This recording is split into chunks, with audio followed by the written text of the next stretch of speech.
Hello, ladies and gentlemen, and welcome back to a Thursday Express edition of the Steel City Sports Report, where we talk everything Steelers, Penguins, and Pirates.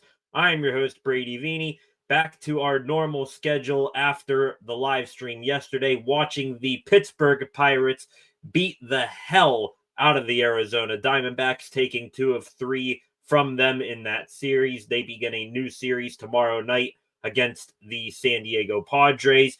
But today we are here to talk mostly about the Pittsburgh Steelers and a breaking news story that has just come across within the past couple of hours. The Steelers in trade talks getting another pass weapon, but not at the position you would expect. We'll also get into some other things as well, recap what has gone on in Steelers OTAs yesterday and today, talk about the Pittsburgh Penguins and their coaching search update, and a couple loose stories that we happen to come across along the way. First things first, if you are new here, please subscribe to the channel and turn on notifications so that you never miss when I am live again. Also, please be sure to like and share this video and comment in the live chat so that I can interact with you fine folks.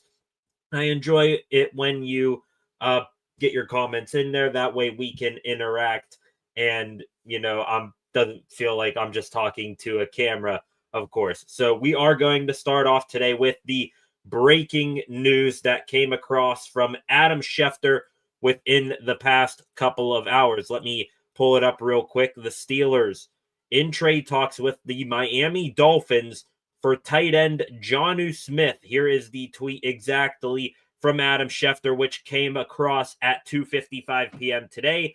The Dolphins have had trade discussions with the Pittsburgh Steelers about their lone Pro Bowl selection last year, tight end Jonnu Smith, per league sources.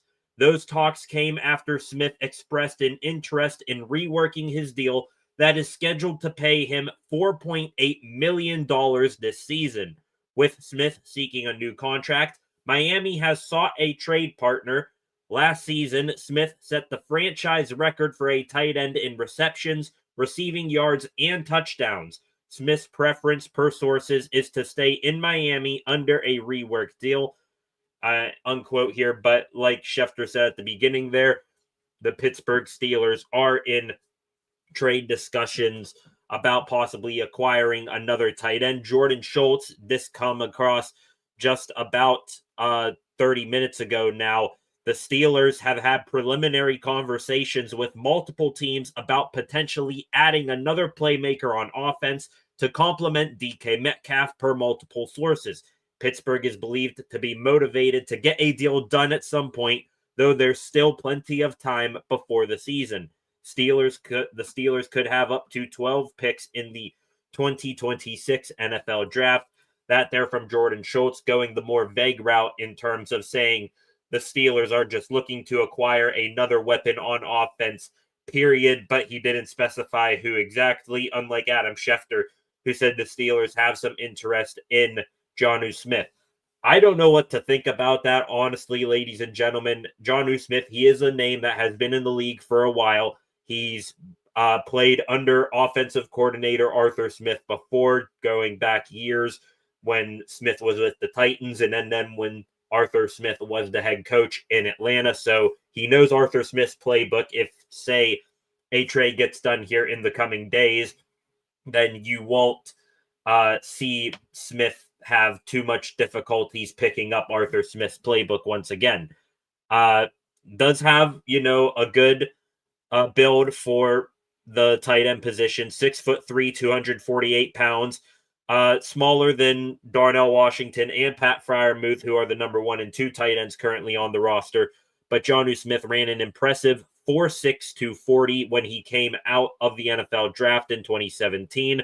Last year, some of his stats with the Miami Dolphins: played in all 17 of their games, had 88 receptions, a franchise record, for 884 yards, a franchise record, and 8 touchdowns. So great production from him last year in a pretty good offensive system ran down there by Mike McDaniel.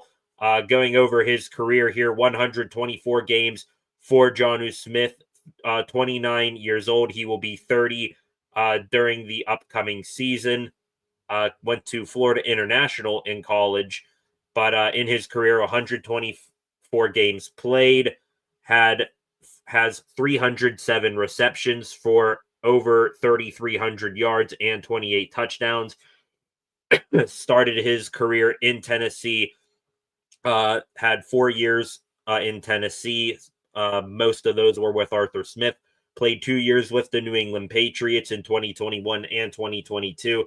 1 year with the Atlanta Falcons in 2023. That was Arthur Smith's last year as head coach down there. And then last year was with the Dolphins, where he had a good year. So interested to hear what you guys think about Jonnu Smith coming to the Steelers. Potentially, not done deal yet. It's potentially, though. When I saw Adam Schefter Steelers in trade talks, my heart jumped out of my chest, seeing like, oh, is this deal going to get done? We haven't heard anything within the past couple of hours since that tweet from Schefter came across. I'd be cool with it. I mean, at this point, any pass-catching weapon in this offense will be a welcome one just because of the shortages. You got still the same wide receiver room pretty much that you had last year. You're just swapping out George Pickens for DK Metcalf and Van Jefferson for Robert Woods. Also, you got Donald Parham into the mix at the tight end position as a number 3 tight end instead of Michael Pruitt. So roughly the same talent in terms of personnel at each of those receiving positions. Also, you can add Roman Wilson, who's healthy, back into the fold there. But Jonnu Smith, we know that he didn't show it much last year, but we know that Arthur Smith, he likes to run 2 tight end personnel on the field a lot.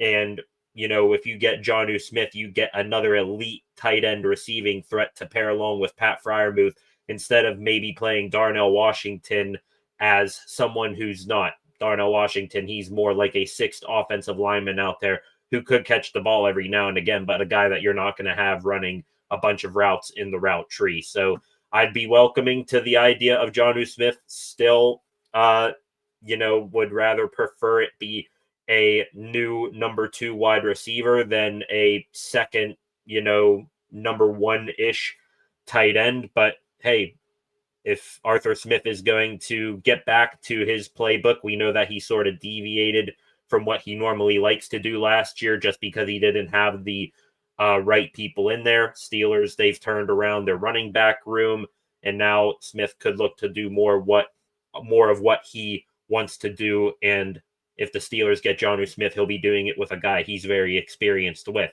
Let's go to the comments section real quick. Chad Schrader there. What's up, Chad? I wouldn't mind us getting Jonnu Smith, but who do we trade to the Dolphins? At this point, I think the Steelers, whether you think that they're coming along well with their sort of impromptu rebuild or not, they're sort of going to be ascending here. They've added players. They got DK Metcalf locked up under long term. They brought in a very good veteran option in Darius Slay on defense.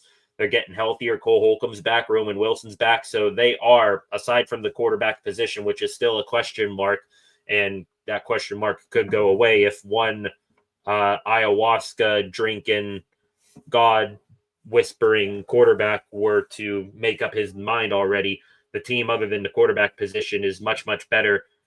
Well, not much better, but it's improved than it was last year. So I think the Steelers, they are a team on the rise. Meanwhile, the Dolphins, they have been a team on the downside here. They're stuck in between a rock and a hard place. They got Tua Tagovailoa, who is injury prone. He's missed a lot of time. They're looking to offload Jalen Ramsey, which, hey, if you're going to be, maybe in trade talks for Jonnu Smith, see if you could, package Jalen Ramsey in there. I'm sure he's got a little bit of good football left in him. So, but yeah, just looking at the Dolphins, Tua's injury prone. Tyreek Hill, he's become a distraction, and he's most likely not going to be there that much longer. You're looking to get rid of Jalen Ramsey. The defense has been turned over time and time again ever since Christian Wilkins and company left. So the Dolphins, they are in a void of obscurity right now, and they're more trending towards a rebuild, while the Steelers, aside from, the quarterback position, they're a team on the rise. So if the Dolphins, you're probably looking at maybe sending a draft pick their way, like Jordan Schultz said in his post. Steelers have 12 draft picks next year, which, depending on comp picks, you could have a bunch of third round picks. So Jonnu Smith, I want to say at most a third round pick for him, a guy who just set all those franchise records with the Dolphins. I'd be okay sending a third round pick. You're going to get a comp pick for Dan Moore Jr. signing with Tennessee, and you could most likely get another one depending on how Justin Fields and Russell Wilson do in their respective spots. So Steelers, if they were looking to get Smith, I don't see them shipping out any players. I would think it would be a draft pick, maybe a late day 2, high day 3 type of pick.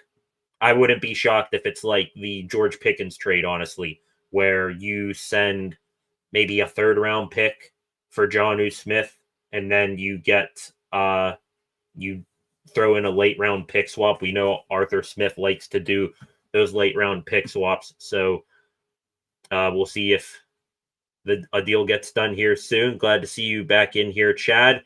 And yeah, Steelers making things exciting here on a Thursday in late May. Maybe we get a new weapon for this offense, which is very, very needed right now, sooner rather than later. But in the meantime, gonna roll through things fairly quickly here today. I will not be on here long. I have other things to tend to this evening, so we're gonna get through a quick Steelers OTAs update, see what is going on the south side today. Again, they were working in a little bit muggy conditions. It wasn't perfect conditions, but at least it wasn't them working in the rain all day. Steelers quarterback Will Howard, he met with the media for the first time today. Lots of people hyped up about him as a 6th round pick. He said that his first day of OTAs was rough, but he feels that he's learned and grown throughout the week. Says he wasn't really comfortable yet and didn't really know where his feet were. The timing was off, but that's a learning experience. And he said he's learned. Also feels like the rookie class as a whole has fared well so far in their first week of OTAs, but there's a long way to go, of course. That is true. We've seen the rookies show out a lot in videos on social media from OTAs. One guy who is really, really impressive, and I and a lot of other Steelers fans are sold on as possibly being one of the best draft picks that this team has made in years, is running back Caleb Johnson out of Iowa. The running backs, they were working on some cuts in that today. His footwork is clean. He is chiseled from stone, and he looks like he could back up his words of saying, I can be a Derrick Henry or a Dalvin Cook style of back. And it should be magical to see him out on the field here in preseason. I expect him to have a big preseason showing, maybe not take over Jaylen Warren's role as the number 1 running back in the backfield to begin the year, but he could take that position over fairly quickly in the regular season. And new running back Kenneth Gainwell, who is a free agent signing from the Philadelphia Eagles, changed his number to 14. We talked about that yesterday. He dropped a quote today, "It's going to be a great show. I hope you're already," referencing to this Steelers running back group. If the Steelers, if they're going to go with the sort of modern day NFL trend of, instead of having just one bell cow running back, it's a running back party by committee, they got a hell of a 1-2-3 punch in my eyes with Caleb Johnson, Jaylen Warren, and Kenneth Gainwell, all of which will have lots to prove in the black and gold. Moving on here to the wide receiver position, another guy who is technically a rookie to us, but who is absolutely showing out in OTA so far, Roman Wilson. He looks healthy. He looks like he added a lot of muscle and is focused on getting on the field this year for the Steelers. Played in only one regular season game, I believe, in which he only had, I think, one snap. I'm not joking. I don't think he had more than 5 snaps. I think it was a game against the Raiders, but he looks great. Also had high praise for the current QB1 on the depth chart, Mason Rudolph. Wilson saying he's an elite quarterback, really locked in and bought in. So Mason Rudolph, he is definitely winning over the team with the absence of a certain 41-year-old quarterback having yet to sign. Moving over to the defense here, going to hit on some various positions here. Defensive line, Derek Harmon again out there working today. He looks very quick and explosive for a 310-pound, 6'5" defensive lineman. Looks athletic as hell. I mean, I don't know whether it's more impressive that he looks just as good in OTA so far. Again, I know it's just, football in shorts, no pads, nothing like that. But I don't know what's more impressive, how fast he looks compared to the other defensive linemen in this group, or that Cam Hayward, a guy who he is competing with and is learning from on that practice field. Cam's keeping up with the young bull too. So great stuff from Derek Harmon, the first-round pick, who will most certainly be a starter once the regular season starts. Another guy like Roman Wilson, who I mentioned earlier, returning from injury, Cole Holcomb, inside linebacker. He looks absolutely jacked out there. The leg looks healthy. He's still wearing the left leg compression sleeve, which I think he'll probably just wind up at wearing that for the rest of his career. But he looks good, treating coaches and blocking sluds alike like they're absolutely weightless. And great to have him back in the fold. He's going to have some big shoes to fill, in my opinion. I can see him filling in for the Landon Roberts role, just being an absolute cement truck coming downfield and plugging the run. As for outside linebackers today, didn't see too many videos on them. We did get a quote from Alex Highsmith today. He was talking about his normal partner in crime, TJ Watt, not being there. Of course, Watt not participating in voluntary OTAs as he's seeking a contract extension. But Highsmith delivered the quote, "I've been chatting up with him all off season. He really wants to be here. I'm very confident they're going to get a deal done." That's not the first time that Highsmith has said that. He's doubling down, saying that a deal is going to get done. And I think as a Steelers fans, we shouldn't be too surprised of hearing that, the Steelers, whether, they kind of gave up leverage saying that, but Steelers owner Art Rooney II, he says that he wants TJ Watt to be a one helmet guy. And I think it's going to be just like how it was in 2021. TJ, he'll either not show up to voluntary stuff, or when he does show up to, voluntary stuff and the mandatory stuff, he'll be off to the side doing his own thing, just being in the building, being with the team so he doesn't get fined. And then maybe we see a deal get done. TJ puts pen to paper in Latrobe, like what he did a couple of years ago. Last thing here from Steelers OTA, one thing I didn't talk about yesterday during my live stream for the Pirates game, quote here from Darius Alexander. I'm interested to hear what you guys think about this. Maybe taking a subtle shot at some certain individuals, maybe towards TJ Watt, doubt it. Towards DK Metcalf, maybe, but doubt it. Or maybe towards Aaron Rodgers. He said yesterday, "This is where championship football starts. Everybody has to buy in, and this is the time to buy in. I know guys have family and stuff, and I have got one as well, but if you want to be a champion, there are some things you have to sacrifice. I want to be here on time, be present, let guys see my face, and show guys it is important to be here, and I am here to win." That quote from Slay after he missed one day of voluntary OTAs, missed the first day, was there every day since then. So that line there, I know guys have family and stuff. I've got one as well. But if you want to be a champion, there are some things you have to sacrifice.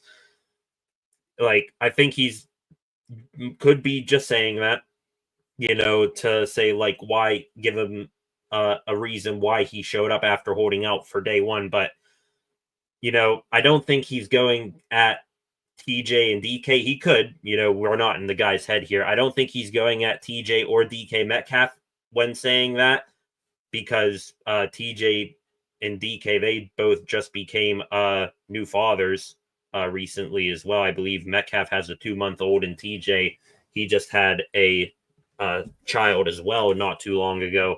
If anything, that's more directed towards Aaron Rodgers. Now, I know Rodgers isn't a part of the team, but I'm sure Slay, just like everybody else on the team, they've seen what's been said on Twitter. They've heard everybody talking about, when's Rodgers going to be signing? It's one of the biggest stories in the NFL right now, and it has been for the past handful of months. I think, if you want to be a champion, there are some things you have to sacrifice. Probably talking about Aaron Rodgers, which Rodgers has had some family stuff going on, and that some people in his inner circle have been going through some things, cancer among one of them. But recently, Rodgers, he's been on his hot 42-year-old quarterback summer tour, going to concerts of artists who I haven't even heard of, spraying water guns at people, going on podcasts talking about, some nanobots being in virus or being in, vaccines, crap like that. Like that right there, I'm leaning towards Slay, sending a subtle message to Rodgers. Hey, get your ass here if you really want to commit to this, and if you really want to win and not just have another half-assed, losing season where you look to wash like you did in New York last year. And also, I think that's him in the same time just explaining why he's there at OTAs. I will say this, though. I think day by day, as we go on, you're seeing the team rally around Mason Rudolph more and more. And even if Rodgers does come, that is going to be a locker room divided. I'm sure you're going to have some Steelers players have the sort of, stars in their eyes, awestruck feeling, seeing Rodgers and being teammates with him. Hell, half the team probably watched him growing up and they idolized him in some way or fashion. But, if you got guys like Mason Rudolph, who's been there, done that in the league, who's finally looking to get his shot to start for this franchise, plus a young Will Howard, who is possibly the most hyped up 6th-round pick in NFL history coming out of the draft. If Aaron Rodgers comes in, I don't think the team's going to want to buy into him too much. I mean, hell, I've already remembered, seeing comments on Instagram, like from Deshaun Elliott, leave his old ass in the retirement home or something like that. He said, teammates, they're going to see who's here, who's not right now, who's been in the Wolf's Den since day one, and who just showed up when they felt like it. So we'll see here. Aaron Rodgers, nothing new on that right now. I will say I did see something I kind of agree with, the idea that Jonnu Smith, if he does indeed get traded to the Steelers, that is a move that Arthur Smith wants, and that could limit the Steelers from making a move that Aaron Rodgers may want, because we know Rodgers loves his guys. I'm sure upon signing, Alan Lazard will immediately shoot up betting boards as a wide receiver for the Steelers to trade for. So we'll have to wait and see.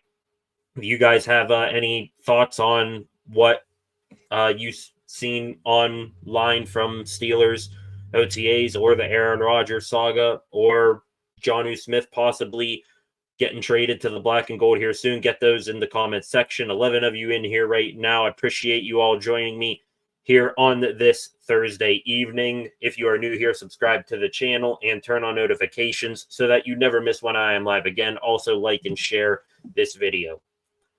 In the meantime here, like I said, we're going to move through things pretty quickly. I'm going to probably go for at most another half hour, 40 minutes more here.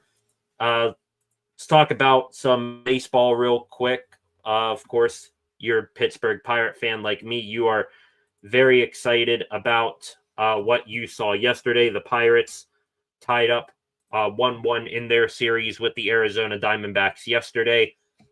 Played game 3. Paul Skeens was on the mound, and the Bucs, from beginning to end, you just had a good feeling as to how that game was going to go. Henry Davis, who's been on a tear recently since coming off the bench a couple nights ago in place of the concussed Joey Bart, he came through to kick off the second inning. Adam Frazier, Bucs second baseman, actually tinkered with Davis and his swing.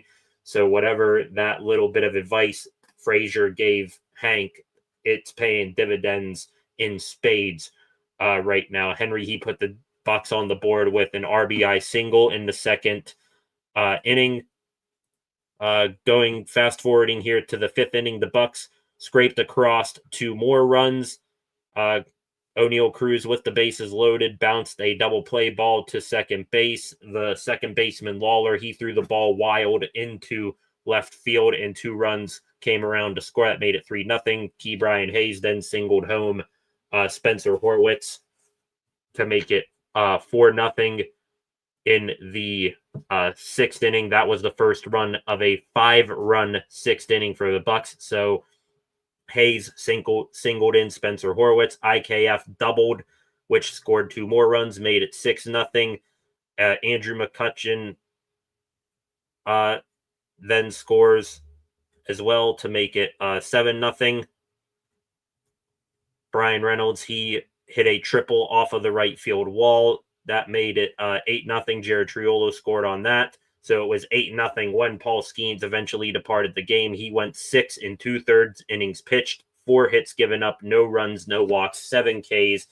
His first scoreless outing of the 2025 season, and now has a 2.15 ERA on the season. That right there, Paul Skeens, he was dominant. He looked again like the guy we saw coming up last year, where sometimes it just looks like a cat toying with a mouse out there on the mound. His stuff is filthy.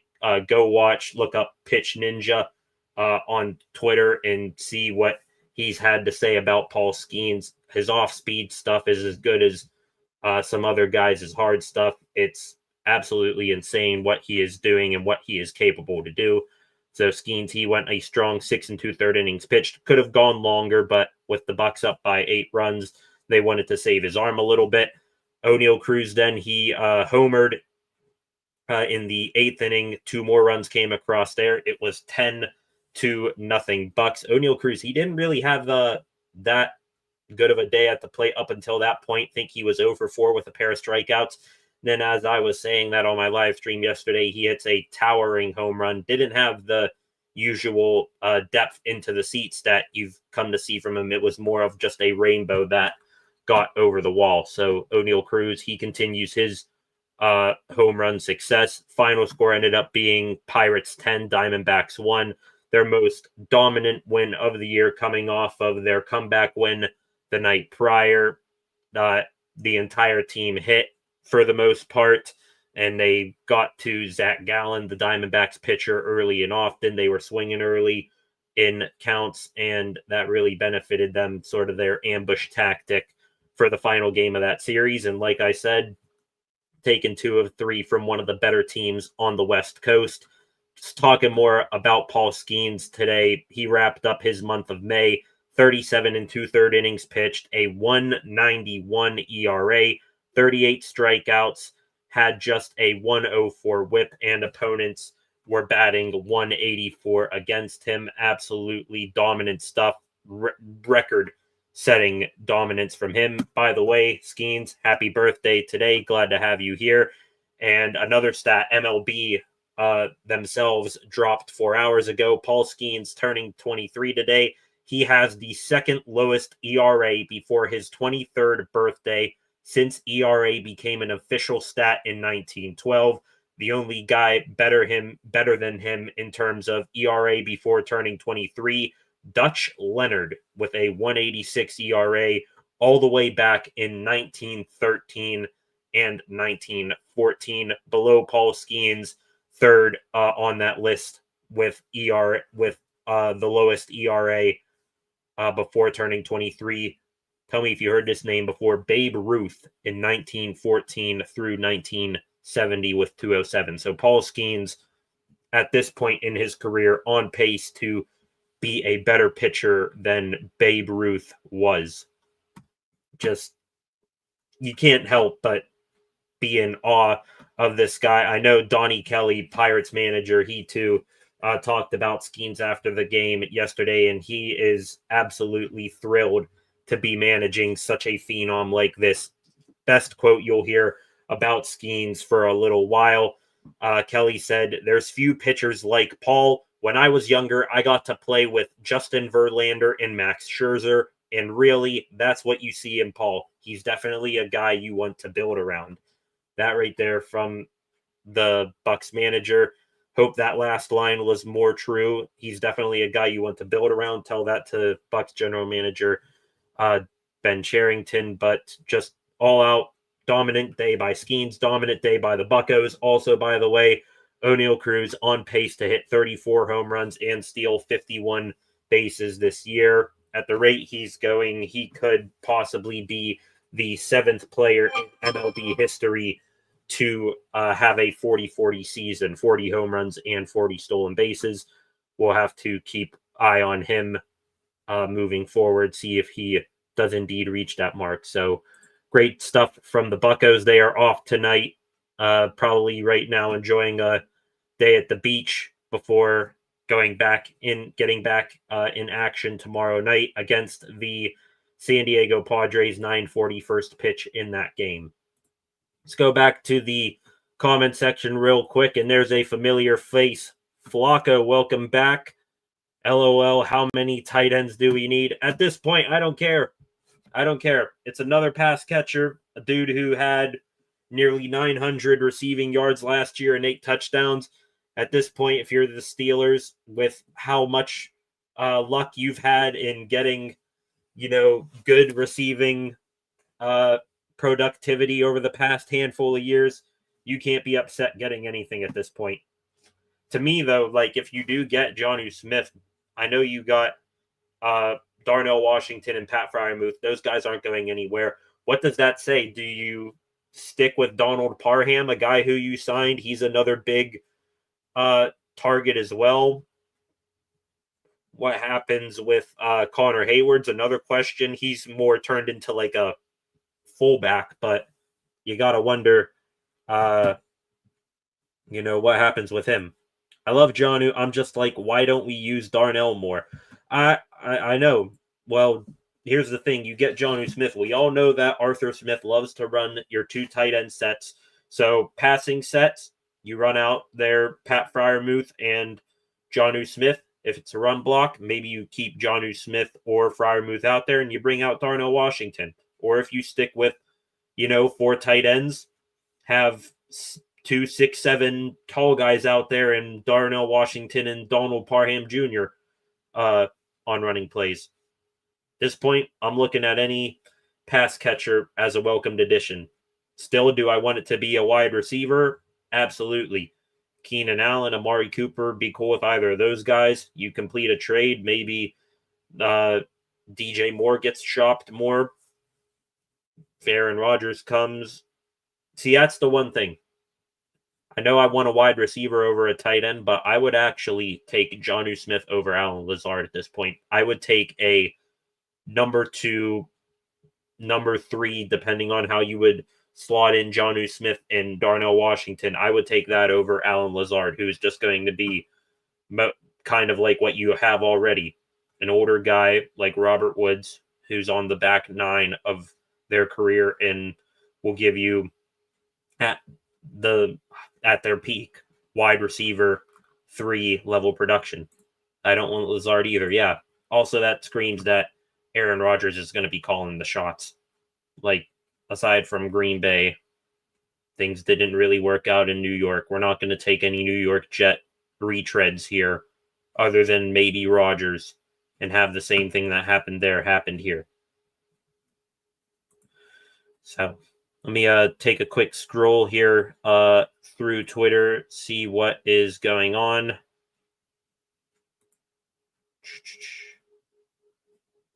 Steelers insider Ray Fittipaldo for 93.7 The Fan. Quote, I don't think there's much to report right now about Jonnu Smith getting traded to the Steelers. So looks like some local insiders for the Steelers are not putting too much stock into Adam Schefter's post at this time.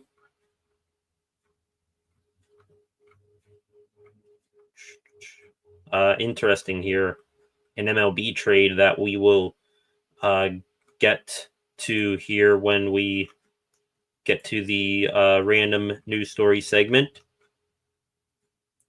Interesting trade indeed. One of the Pittsburgh Pirates division rivals selling a piece out to the LA Dodgers. So what's wrong with baseball right there? The rich get richer, the poor get poorer. So, okay, going to switch things over here to hockey for 1 second, and then we will get back into some loose news stories, most of which will probably be about football anyways. Penguins head coaching search, that is becoming more of a interesting news topic as the days go by. I've said on this channel multiple times, seeing the reports out there, Mitch Love, Washington Capitals assistant coach, is the betting favorite to be the next head coach of the Pittsburgh Penguins. I saw some tweets on Twitter today, not from any sort of insiders, but lots of people feel that a hiring of Mitch Love to the Penguins is going to get done soon. And we heard good things about him. I did today on 93.7 The Fan this morning. Tyler Kennedy was on the radio station, and he had high praise of Mitch Love. So a Stanley Cup winning Pittsburgh Penguin would love the hire of Mitch Love if he were to join the Penguins. Tyler Kennedy said that when he played against Mitch Love, he wasn't, the most, eye-popping, productive defenseman, but he was hard to play against. He will bring a new sense of stick on puck, physicality, you better get into the fight and drag teammates with you mentality to the Penguins. I absolutely love that. The thing about the Penguins over the past couple of years, really most of the second half of Mike Sullivan's tenure, once the team stopped making the playoffs every year, is that, some nights they were just completely unwatchable. I would be all right if they lose 3-2, 4-2 like that, at least if they were competitive for most of the game. But half the losses that you've seen for the better part of the last 3 years, they have not only gotten their teeth kicked in losing by 3-4 goals, but at the same time, they were literally getting outmanned. They were getting taken hits, not delivering them back. There was no snarl, no physicality coming from the team. And hey, if we get a guy like Mitch Love, who is going to be sort of a jack of all trades, he's going to let Sid and Malkin and Letang, all the top guys, do their own thing. But also what he's going to be good at is he is going to help develop these young guys. He'll be coming from a good developing organization in the Capitals who have a lot of young talent helping their NHL team now. But also he is going to get the bottom half of the lineup, which has been scarce to get production out of over the past couple of years. He's going to get those guys going. He's going to tell your Nola Chari's down there, your Danton Heinens, if you aren't going to go out there and put a goal up on the scoreboard, get a couple of points on the stat sheet, then hey, you better go out there. If you see the guy with the puck, I want that dude on his ass, because that tells me that you're doing something. And you guys, you're going to be the energy group here when things aren't going our way. We need you to shift the tide with a big hit, start a scrum here and there, get the team going, get us shift momentum. So I am very much looking forward to that. If Mitch Love does indeed become the Penguins head coach here in the coming days, you've heard some other names thrown out there as well. DJ Smith, former Ottawa Senators head coach, who was an assistant with the Lightning, I do believe. Also, forget the coach's first name, last name Nelson. He is the head coach for the Hershey Bears, the Capitals AHL team. And also Jay Woodcroft, the former Edmonton Oilers head coach. So we'll continue to monitor the Penguins coaching search here over the next week or so. Kyle Dubas, Penguins general manager, said that you would start expecting an answer, a decision to be made once June arrives. Well, June is right around the corner, so we might be getting a hire sooner rather than later. Okay, now we are going to get into the sort of random news story segment of the program here, hit on a couple of things that we aren't going to get too attached to, but we are going to mention here.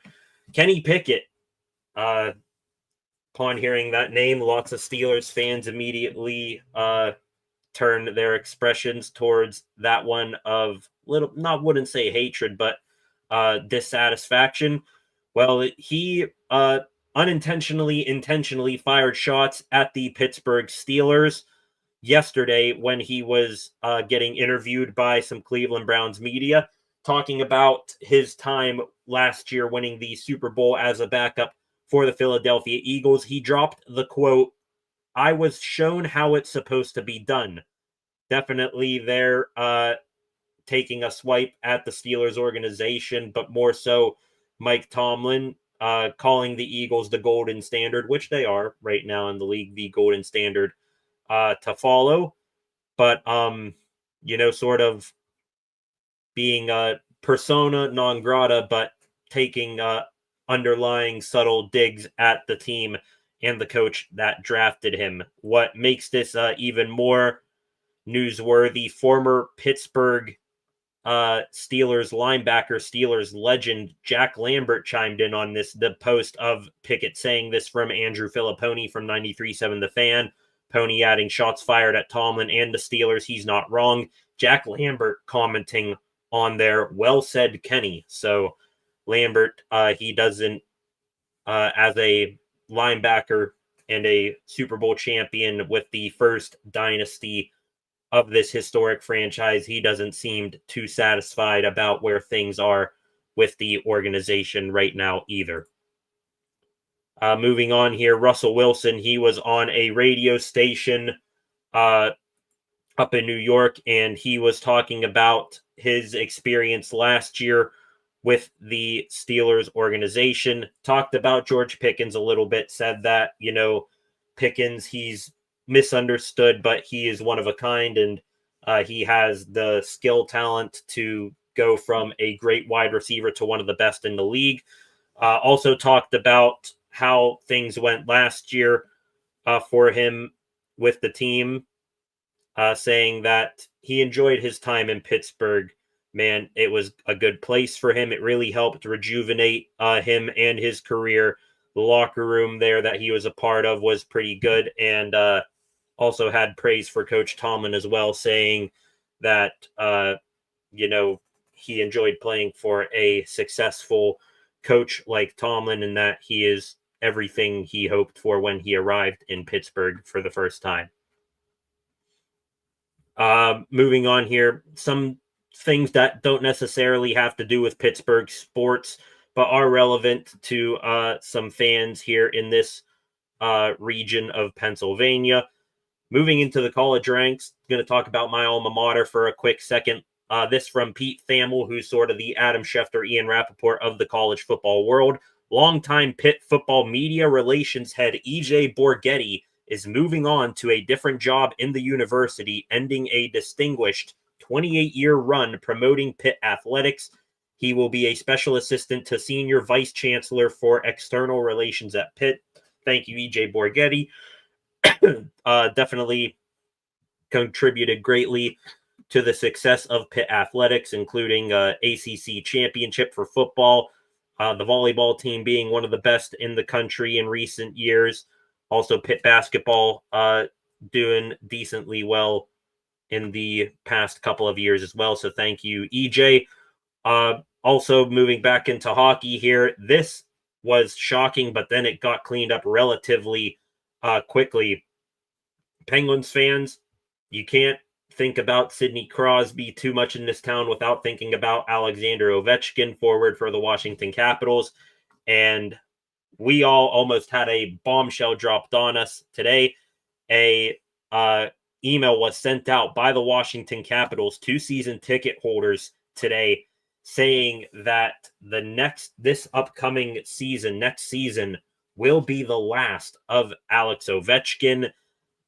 Lots of people flocked to Twitter saying, oh my goodness, Ovechkin's about to go on his retirement tour. He's done after next season.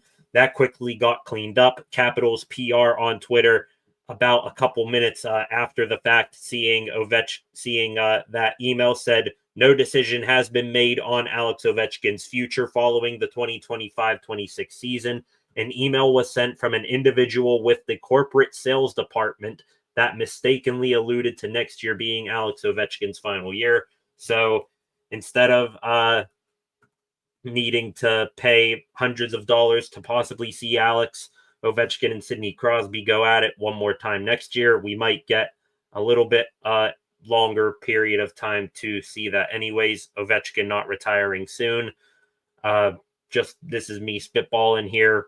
Could that possibly be an influence for his fellow countryman Evgeny Malkin? There's been some rumblings that Gino could be considering hanging up the skates after this next season, but if I had to guess, I would think Ovi and Gino, they might go out the same time as two fellow Russians who came into the league together, number 1 and 2 overall.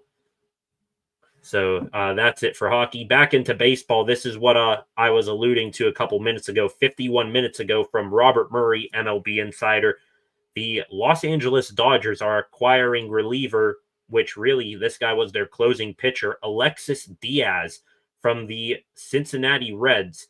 Mike Villani, a 13th round pick by the Dodgers in 2024, is going to the Reds. So the Reds selling off their once upon a time closing pitcher to the Los Angeles Dodgers, who they already have the best bullpen in the league, in my opinion, in terms of just personnel out there. I mean, hell, they got Tanner Scott and Kirby Yates and who the hell else I'm forgetting right now. They got pretty much every good reliever on the market, and now they go get Alexis Diaz on top of it. Also, talking about baseball, this from Jason Mackey little over half an hour ago. Bubba Chandler, the Pirates' top pitching prospect, who lots of people are wondering why the hell isn't this guy up with the major league team right now. He is scheduled to start tomorrow for AAA Indianapolis. The Pirates have Mitch Keller, Bailey Falter, and Andrew Heaney pitching this upcoming series in San Diego. Would put Mike Burrow's spot on Tuesday at home versus the Houston Astros. Off days today and Monday could easily rework it to where Paul Skeens, Mitch Keller, and Bubba Chandler pitch in the home series against the Houston Astros returning from this West Coast road trip. I've heard that quite a bit, but haven't put too much stock into it over the past week, that Bubba Chandler, he could be getting called up once the team returns home. So, hey, I'd be cool with it. Back to the comment section real quick. Flacco, yeah, he gave a hell of a knee. Russ, a stand-up guy. Yep, Russ did indeed. He was indeed a stand-up guy. I will give him that. You know, some people like to criticize him for being sometimes too much of a smiley guy, even when things are completely falling apart around him and the team he's on. But hey, toxic positivity, I'd rather have that than toxic pessimism, you know? Let me take one more stroll here through Twitter, see if anything is going on. Former New England Patriot, this from Andrew Filipponi, former New England Patriot Damian Woody said on ESPN radio that the Steelers should have traded Mike Tomlin this offseason and used the picks to find their next franchise quarterback. And crazy take indeed. Looking here, seeing if there's anything else going on. Just seeing at this point a ton of highlight reels of Jonnu Smith. Seems like people have those things at the ready, you know, ready to throw this stuff up at a moment's notice.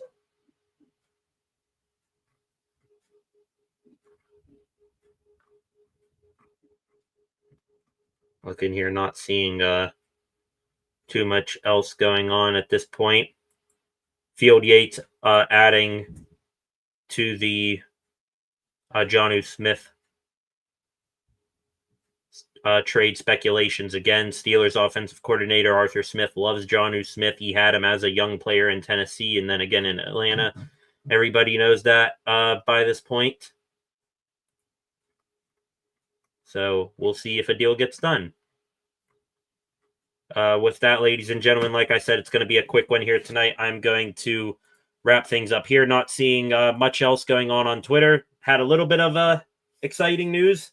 Everybody immediately flock into X and whatever else social media apps that you use to see what's going on with this Jonnu Smith news. We'll see if anything gets done here. Back to the comments, Flacco. He has Ciara. I'd be happy all the time too. Indeed. I mean, she's back touring, isn't she? Or she's coming out with a new album, something like that. I've seen the photos and videos, Flacco. I take it that you have too. I mean, if I was a Super Bowl champion winning quarterback that has made millions of dollars in my career, and I have a supermodel singer wife who's making her millions as well, and my family is set up for generations on end, I'd be a happy guy too. So more power to you, Russ. All right, with that, ladies and gentlemen, going to wrap things here. Said it was going to be a quick one tonight. For the final time, if you are new here, please subscribe to the channel and turn on notifications so that you never miss when I am live again. We gained 3 new subscribers here today, jumped up from 385 to 388. So to the 3 new subscribers, I cannot unfortunately see who you are, but I appreciate it very, very much to those 3 of you who did so. So the final time, subscribe to the channel, turn on notifications so that you never miss when I am live again. We will be back here tomorrow night for some more news, wrapping up the week, and then we will head into the weekend with the Bucs taking on the San Diego Padres, 9:40 start time tomorrow night. Like and share this video as well and comment. So with that, thank you all very much. Flacco, peace out. Welcome to the subscribers indeed. Thank you to those of you who did so. With that, going to throw up the deuces one more time. Thank you all for joining me here tonight. See you back here tomorrow. Have a good one. Peace.